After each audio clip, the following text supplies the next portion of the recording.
All right, welcome back, everybody. Ready for another duck dive? Absolutely, let's do it. Awesome.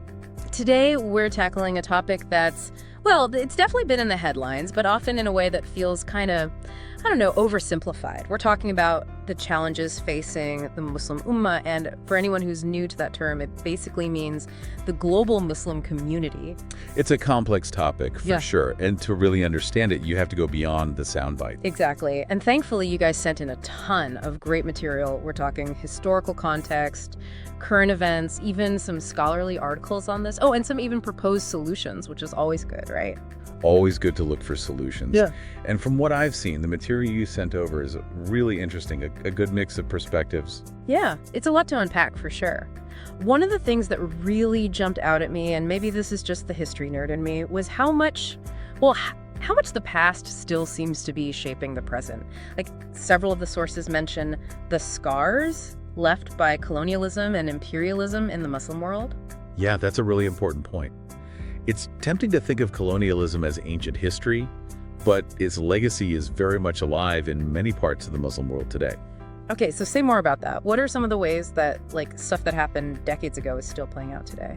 Well, for starters, you have to think about how colonialism worked. It wasn't just about, like, one country controlling another. It was about reshaping economies, imposing political systems, even drawing borders in ways that benefited the colonial powers. And those borders often didn't take into account the existing, like, cultural and religious groups living in those areas. Exactly. And that's a recipe for conflict. So even though colonialism might be officially over, those legacies, the political instability, the economic struggles, the tensions between different groups, those things don't just disappear overnight. Right. It's like trying to build a stable house on a foundation that's, like, still full of cracks. Exactly. And that brings us to some of the other challenges facing the Ummah today, things that, we do see in the headlines. Sectarianism, divisions between different branches of Islam, extremism, poverty. These are all interconnected. Okay, so break that down for me. How are those things connected? Like, are you saying that one causes the other? It's not always a simple cause and effect relationship. It's more like, imagine a community that's already dealing with the legacy of colonialism, poverty, lack of opportunity, a sense that the political system isn't working for them. Right, a sense of hopelessness almost. Yeah, and that kind of environment can create fertile ground for frustration, for resentment, even for anger. Education, and I don't just mean religious education, but critical thinking skills, media literacy, being able to engage with different perspectives, that's crucial for combating extremism.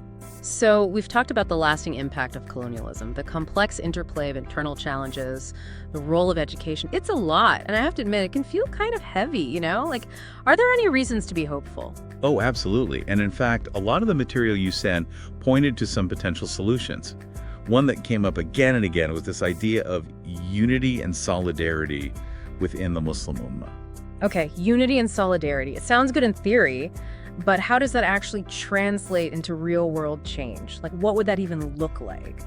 Well, it wouldn't be easy, that's for sure. It would mean addressing past grievances, building bridges between different sects and cultures, actively promoting understanding and empathy. It's like, how do you even begin to heal those kinds of divides, especially when they've been festering for so long? It takes time and effort and a willingness from all sides to listen to each other, to understand each other's perspectives, even when, and maybe especially when those perspectives are different. And why is that so important? Like, what difference would it make if the Muslim Ummah were more united? When Muslims are divided, it's easier for outside forces to exploit those divisions, to pit one group against another.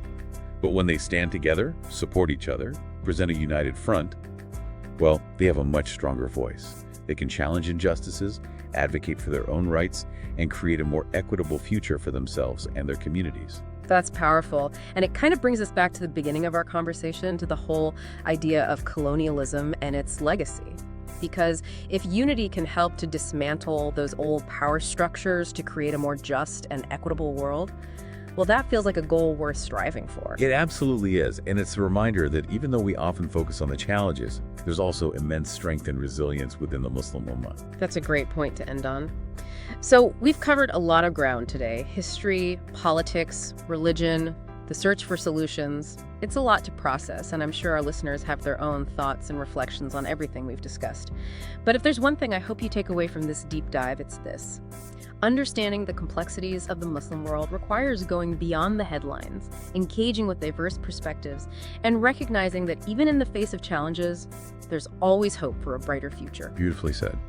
And to our listeners, we'd love to hear your thoughts on this. We talked about the importance of unity within the Muslim Ummah, but how can those of us outside of that community be allies in that effort? What role can we play in promoting understanding and combating harmful stereotypes? Something to think about, right? Absolutely. There's always more to learn and discuss. Couldn't agree more. Thanks for joining us for another deep dive, and we'll see you next time.